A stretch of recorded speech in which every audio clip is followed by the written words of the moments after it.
Hello everyone, in today's video I'm going to show you how to fix photos disappearing issue in Realme Neo 7X. So let's start the video. First of all, open settings. In settings, here you can see the option apps. Now click on apps and then click on app management. Now search here photos.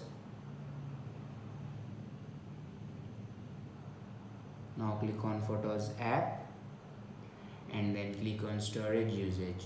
Now here you can clear the cache memory of photos. After clear the cache memory, then go back to the main page and open your photos and then click on albums.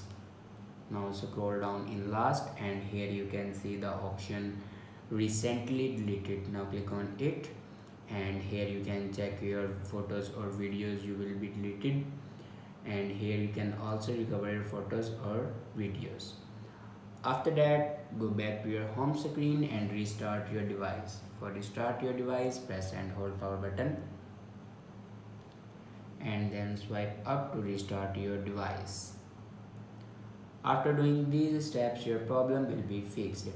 I hope this video is helpful for you. Thanks for watching.